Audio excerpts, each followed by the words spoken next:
Hi, Jeannie. Hey, Josette, how are you?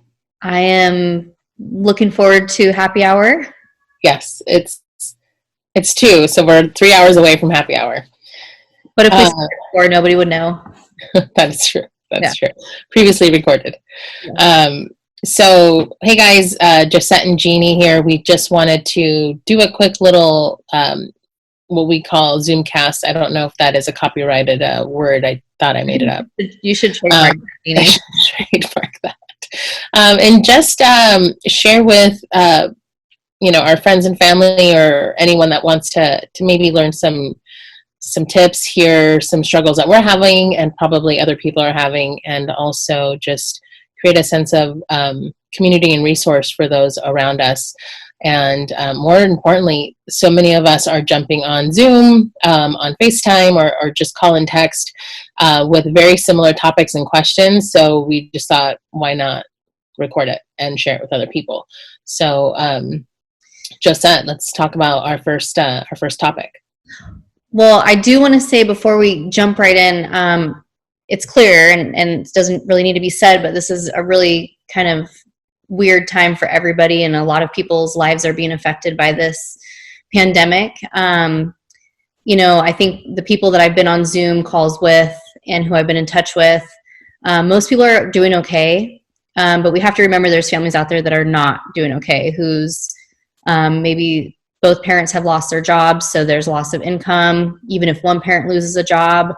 Also, there's, people trying to balance working full-time still while their kids are out of school and they have no place to go. So there's a lot of variables, and even, there's even kids who don't have great home lives who are now stuck at home. So I think it's important that we, it's easy to jump on Instagram or any social media and just kind of poke fun about being quarantined and we don't know what date is and is it time to drink yet. But really, I think Jeannie and I, we've kind of talked about there's some people out there that are really having a hard time with this. And so we want to really point people in the right direction in terms of resources and ways to help those families out, and families who are at home just dealing with the quarantine and having those daily struggles that we're having too. So, Yep.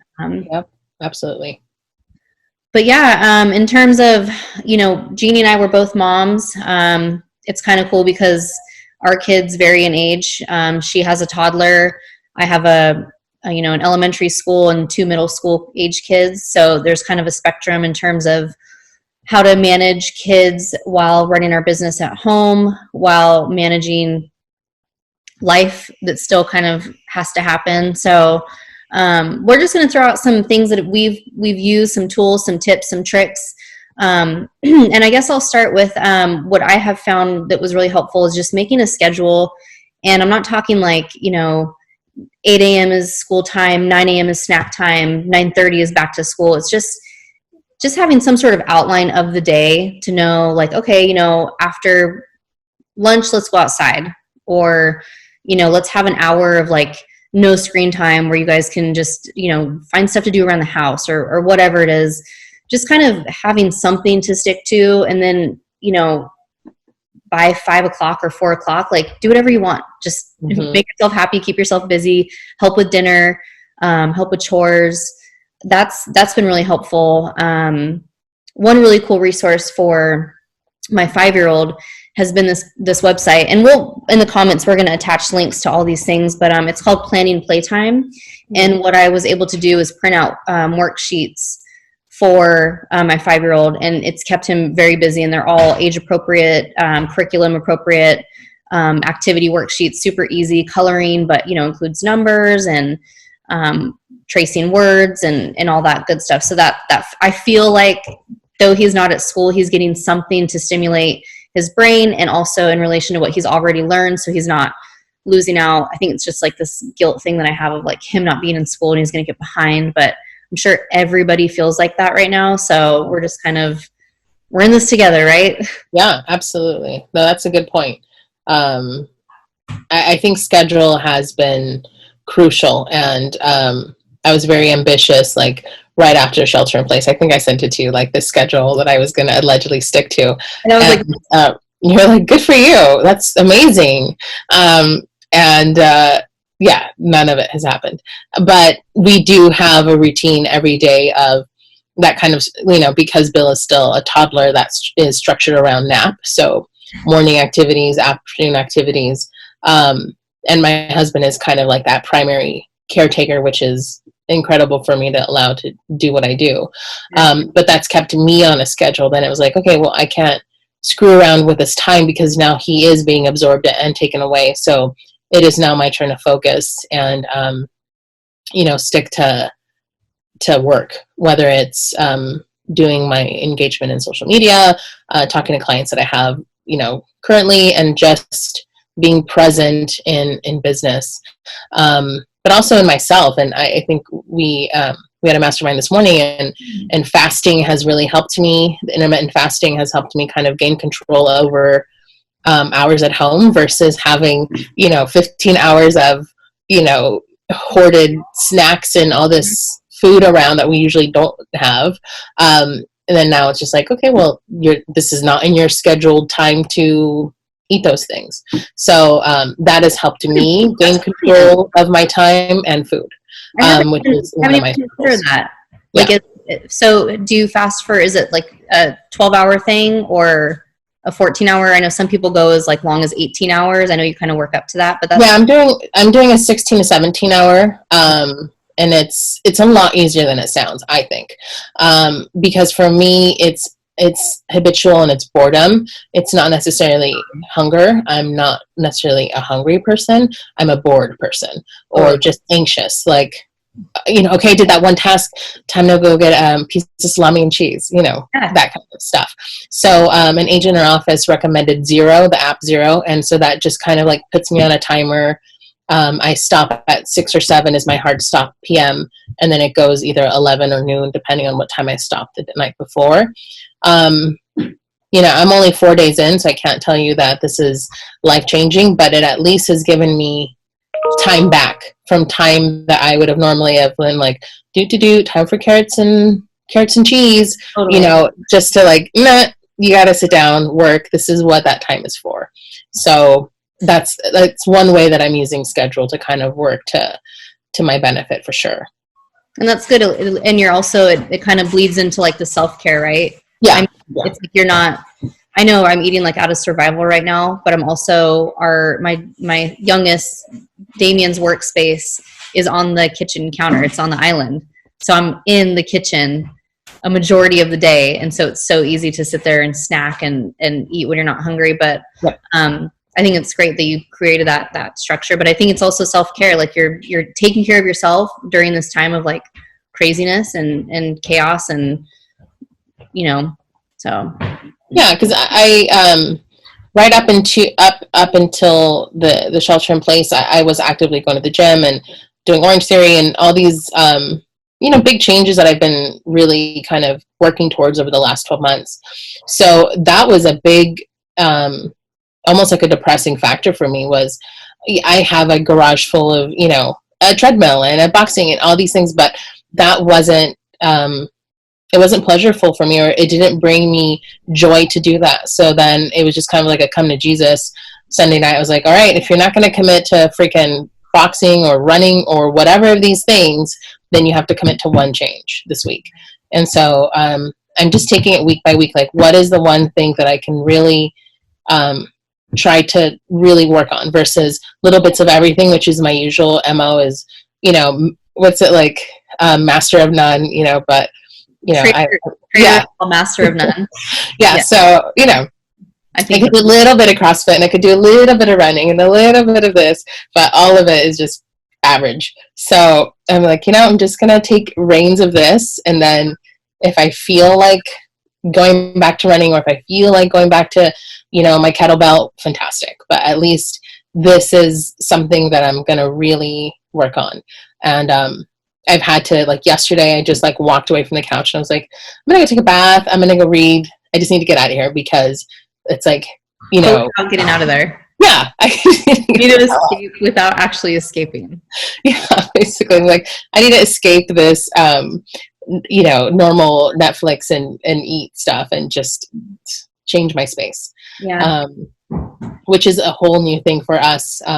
which is a good way into our second topic, which is space and work, having to work from home, and everyone is doing the same thing. And I love seeing pictures from clients who are like at the kitchen table, or they're, or when they've already had, maybe one spouse has already worked from home, and then that person who's usually the designated work from home person is like, what the heck, this is my space, like, get out of here.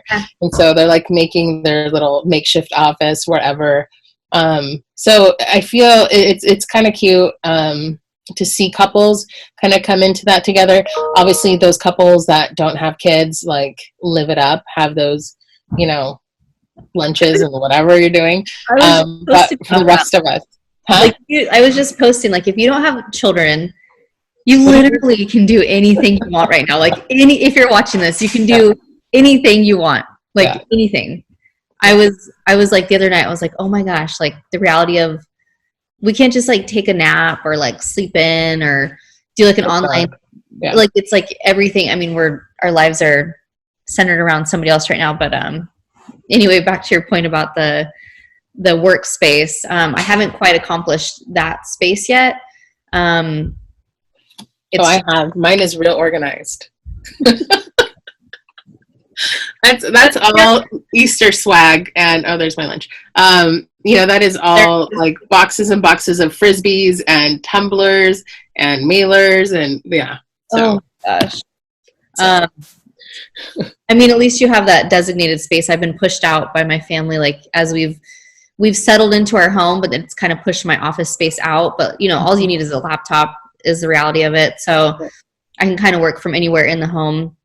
But I've had clients as well show me their new workspace, and it's like, oh my God, I never would have thought that space in your kitchen or that little nook, right before the hallway could really serve another purpose. Right. And you can go on Pinterest. I mean, it's like the resources in terms of where to set up and how to set up are just endless now. Yeah. And that's actually where I found that planning playtime worksheet thing for my son. It was like my first Pinterest search, and it was like, cool, click on this link and pay $4 and you have 50 sheets of paper. So, yeah.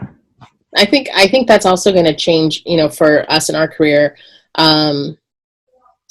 Ryan Ponce, an agent and a mastermind I'm in, the other day said, this is going to forever change what people think of their home. Oh, yeah. So I'm like so grateful that when we bought this house, this desk was here, and this was an actual office. And that was like one of the biggest attractions for me when we bought this house, was like, okay, it's already a makeshift office. I have my own access doors will lock it up. So that's huge. So I think that's going to kind of transform real estate into not a scare tactic of what if we have to shelter in place again, but finding ways to love your home. And it could also change the move up buyer market, in the sense that people might start looking now at their home more long term versus, we'll live in this little shack for now and then move up from that cool, 600 square foot house to this house. Maybe they will now start looking at, well, does this give us space for outdoors? I've been checking in with all my clients that have kids and they're in condos. I'm like, how are you doing it? Mm-hmm. I can't imagine. You can only, go out for so many hours of the day. Right. So I think that's really going to transform people's relationship to their home, workspace, home life, flexibility for entertainment. So that's huge, I think. I think that people they won't forget about this that's happening. Yeah. I think that also, as a whole, I think industries are going to kind of pivot to, if people have had to work from home where originally they were working in office spaces, we might see industries change completely. If they're able to do this now, then they may see the benefit of just keeping people working from home. So in turn, like what you're saying is, for future buyers looking at homes, I think that for sure people are not going to forget this. And if they're working from home, whereas they didn't before, they're going to seek that extra little space that they could convert into an office. And it's going to be a huge bonus if if you're somebody who owns a home that already has that space. I think to your advantage when you go to sell, I think that that's going to be a huge selling point. I think that things are going to change a lot in terms of that. Yeah. It would be nice to also change the face of telecommute. And I mean, even as in real estate, that, you know, EXP is kind of like, da da da, I told you guys, Yeah. you don't need a brick and mortar. Right. You know, so I think that'll change the face of many companies. Like, do we get this executive building that is what XYZ thousands a month, or can these people facilitate the same work production now that their kids are back in school, but from home? And what are we saving? What is it doing to gas? What is it doing to the climate? You know, carpool, all that kind of stuff. Yeah. So yeah, it's definitely a change in working from home. Is change in production, change in space, and insanity. And as moms, I think we're so limited to time that we can get on the actual phone, which some people don't understand. So sometimes, you know, I go in my car, I drive around. Like yesterday, I parked somewhere. I was in IB, and I just parked and called like 4 people back. You know, it was like an hour of calls just so that I could, you know, have for sure uninterrupted, like, there's no dog barking, there's no mom, there's no someone dropping something off or whatever. But it's definitely changed the face of working from home for sure. Yeah. What do you think as far as where we are industry wise? Like, what is something that you would tell? Like, I had a conversation with a new agent yesterday. Like, what is something that someone who's more experienced and productive would share with an agent to kind of maximize this time? That, you know, it's easy for us that have some book of business and pipeline that is moving and is still working, but those that are struggling to have business, what would you do, or what would you recommend to maximize this time? For a newer agent who doesn't have the the database or the book of business, like you said, I think that people are now on social media more than ever, either out of boredom or necessity. So I think that if you can create a presence, and within that presence right now, I think it's imperative to be resourceful. I don't think it should be, you know, showy, especially if you're a new agent. You might not have those stats to kind of brag about, but be up on the market, know exactly what's going on, know how the industry is being affected by the pandemic, know how the market is changing and how to prepare people for what's to come. But just be present on social media, because we can't be face to face with people. We can't be doing open houses. We can't be door knocking. So I would just say create an online presence, and when things simmer down, or if they get back to normal sometime in the near future, then at least you have something to fall back on when people do start looking you up, or you make those connections face to face. You'll have some sort of online presence. Mm-hmm. What do you think?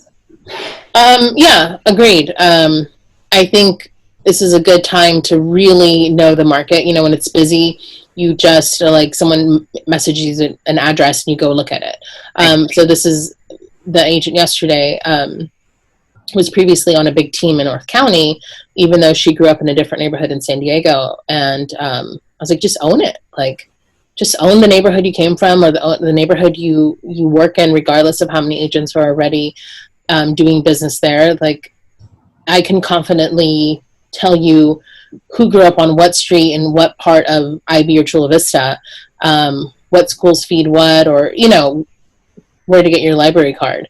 And I can't go tell you that in, you know, pockets of, you know, Carlsbad or Encinitas. I could obviously do research, but this is the time where you really want to focus those skills, find what makes you happy, because I think moving forward, just like post 2008, it was like the consumer wanted to go back to a trusting person, because they are confiding in us in those conversations, whether they are struggling financially, what is the best decision to move forward, or hey, is this a good time to invest? And maybe they aren't struggling, but they want to capitalize on a good market. So they're not going to just go to that person who's been showboating, or that has no, you know, fundamental like awareness of the market. Right. And you can't be the best at everything in every part of San Diego. And you can't be, you know, I can't say that I am a master of commercial or multi-units or flip ratios or whatever, but the things I do focus on, I can do all day, every day. Mm-hmm. So yeah, I think that is what's really important, to use this time and not just, you know, post the tips of how to clean out your fridge on a Wednesday or whatever, which are easy and nice for us to kind of have content that's fresh and moving and whatever, because I use those branded things all the time.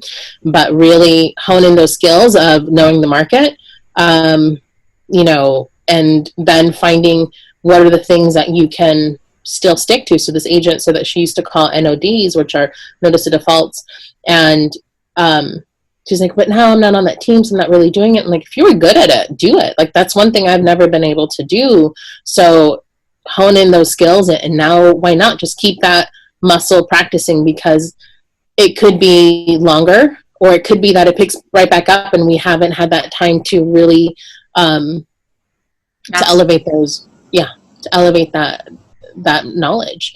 So take those courses anytime there's like a, you know, the quarantine convention that the guys had last week, or anything, lab coats or whatever. I'll always have it playing on in the background, and kind of going from there. So little nuggets, you know, you have those types of things, even like you said, playing in the background while you're doing something else, like you will pick up on something, even if you're not present during the whole thing. I think since 10 a.m. this morning, I've been on Zoom calls, and I haven't been fully present for some of them, but I've let them play in the background just while I'm doing stuff. Just I have kind of picked up on things. So little nuggets for sure. And that's what's also really nice is, like, I think someone posted like how all the brokerages are coming together to share information, and you know, you can log into Compass and go through our database of best practices. But it's nice to not be forced to take a day off of work to go sit at some hotel lobby and sit in a room of 200 people and like learn one thing. Right.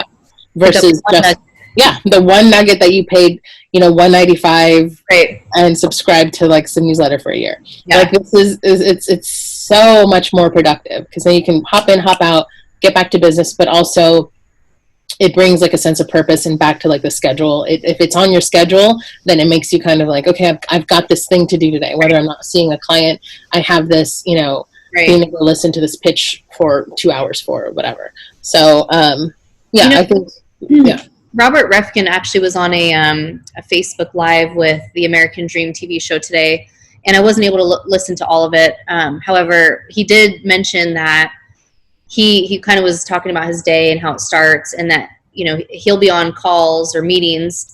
I mean, it's kind of the new definition of a call, or a meeting now is a call, a Zoom call. But he'll do it until like 9 o'clock at night. And he was saying that he's able to hop from city to city now, or not city, but, you know, city to city, counties, different counties, and he can just drop in on their sales meetings. He said that he's never been able to do that before, and he feels more productive now and more connected to his business than he ever has been, because he has that ability to just drop in. And so I think virtually, you know, doing business like this virtually is going to take things to a whole nother level, and we're going to see how efficient it really is and how a lot more can get done. So that's one thing you can tell a new agent is get familiar with Zoom. Yeah. And how to use it. Yeah. And I actually, this is, I'm going to turn the screen to show you something that I bought, because I know that I'm going to be doing a lot more Zoom calls. So I got this ring light, and it was off Amazon, and I think it was $50. And I'm really happy with it. I haven't messed with it too much, but I mean, there's so much. They have different settings, and it can go pretty tall. I mean, it does a bunch of stuff. So I can include that link on the comments as well. But I think that we should, as professionals, if we're going to be doing this often, we should stand out as professionals and have the right equipment. So I'm looking into like a little microphone so it doesn't sound like computer audio. So stuff like that. I think that we should make that a priority, because I think this is going to be more common than it ever has been. Yeah, no, smart. I'm sitting here thinking like, oh my God, Josette's foundation looks so much more illuminated than mine. Now I know. Because of my ring light. Thanks. Is this how you do it? Thanks for the heads up. Hold it like right here. Like to make it look like I don't have a nose. But yeah, absolutely. well, we should probably wrap this, but the whole main reason I think of how we even got this idea was, one, because we just wanted to kind of share and not just complain, but talk about our home life and being a mom and working in our business. But two, I think you and we share this bond for community. One, because we both come from humble beginnings, but two, we both live in communities that we love and serve. One thing that I really have noticed and kind of taken, as my own little project, and I think is a good challenge that I'd love to challenge everyone who's watching and anyone I know, is to really get to know your neighbors. If on my block there's 6 doors on each side, so that means just 12 people, so 12 people that I can account for and say, that couple's got they're the ones with the dog that poops in everyone's yard, that's the old man who walks down the street, that's the couple that just had a baby. Like, get to know everybody so that you have personal awareness of maybe their needs. We went and walked a note down to the neighbor, an older gentleman who lives on our block, and he walks 2 to 3 times a day, and I hadn't seen him, so we just left a little note and like a little Easter egg thing for him, and he was so touched by it. And I was like, well, I hadn't seen you. I was worried. Like, yeah. Are you not going out, or do you need groceries? And it's our responsibility as community members and neighbors to really get to know people and watch out for them. We get so busy in driving to school, picking up appointments, going to get groceries, and then just going in and out of our home. But now we can kind of sit, and not just to be snoopy, but to really take account for who is in and around our communities, and for us that have shelter, how important it is, because not everyone is as fortunate as we are. And that was kind of like the main purpose of this is to provide resources, which we'll do in the comments of, I keep sharing the South Bay food, resources, where to pick up food, whether it's through 211, all the different places that are doing donations and drive ups. It's so important, because it's a facade for so many people. They can look like they're doing okay, and in reality, even just an extra meal of a day takes, a $15 to $20 bill off of them a day. So just keep sharing that information, keeping tabs on people you live with, and just taking a kinder approach to what home really means, I think. Yeah, and I think that also we, like you said, you have a good sense of your neighbors. In my neighborhood, there's a lot of older people. So when the shelter in place went into effect, I made a point to, when I would see them, like, hey, if you need to go to the store, don't stay home. We'll grab stuff for you. They're all quite independent. So they're like, nope, we're fine. But just having their backs and looking out for them. And I think it's so important. So I think that's a great challenge for anybody that's watching, to reach out, and if you see your neighbor walking or across the street, say hello, introduce yourself, and be available to them if they need it. I keep going back to this, and I'm sorry if I'm like Debbie Downer, but there are a lot of families and home lives that aren't fantastic right now. So if you live in a neighborhood where you see kids kind of unsupervised or underdressed or anything like that, be a leader. Like, ask them if they need help. You know what I mean? If they need a sandwich, if they need a jacket, I don't know. But don't watch from behind your window and just hope and wonder. This is the time for that. And we're going to include some links here. San Diego Unified School District does have meal distribution between certain hours at different locations throughout San Diego. With that said, some kids have a hard time getting to those locations. So I just, like, my heart just like goes out to those families. I can't stop thinking about them. But I feel like we're doing our part by at least sharing the information, and hopefully it'll reach them somehow, one way or the other.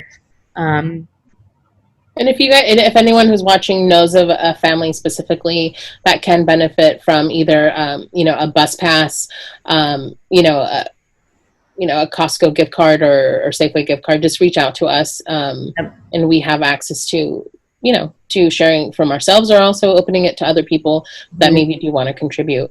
And yeah, it is just as small as looking out for your neighbors, but it could be so much bigger. And this is the time that we don't just sit there idly. We do watch out for each other, and we connect the right people. I mean, that's kind of what you and I are, our liaisons between different groups of right. communities. So definitely use us to that extent. And I always tell people, like, hey, if you know someone who's struggling, message me. I will try to figure it out. Yeah, do what you can, right? Yeah, exactly. On a lighter note, I just wanted to throw out a couple ideas that we've done here at home that have kind of lifted everybody's spirits and given us something to look forward to, because the days can kind of run together and be monotonous. The last couple weekends we did a brunch on Sunday. So we made a whole feast, and my kids were like, it feels like a holiday. And it did. It really, it felt like a holiday. It felt like like a Thanksgiving or something, but it was really fun. So even just setting a day where you have a different meal or you cook something different, that can be really helpful. Yeah, that's a good point.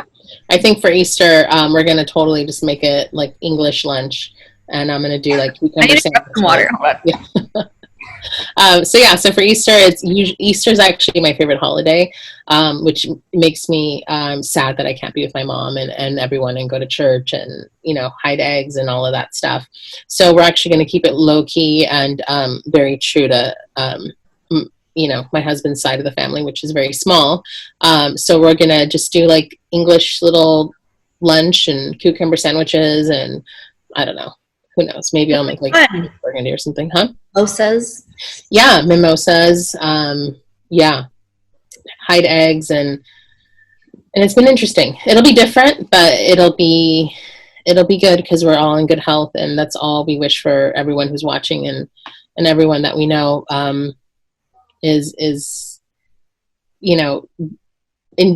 People keep saying like, this may be the only time that we have that much time together. That is absolutely true. 100%. Yeah. We are literally forced to pause our life right now. Yeah. I mean, this is a forced hand, so why not try to enjoy it and be grateful for, what we have right in front of us. Yeah. I still feel corny. No, it's good. No, it's true.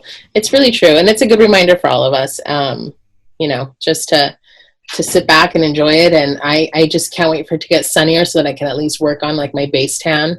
I'm telling you, if the weather wasn't so drab, it probably wouldn't feel so agonizing. Right? No, absolutely. You'd be like, oh, cool. Yeah. Well, okay. Yeah, totally. Well, thanks for jumping on this call with me. And, we may do it again if our schedules align or whatever.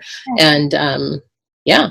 And we'll put all of our links in the comments of things that we kind of talked about, that links or ideas.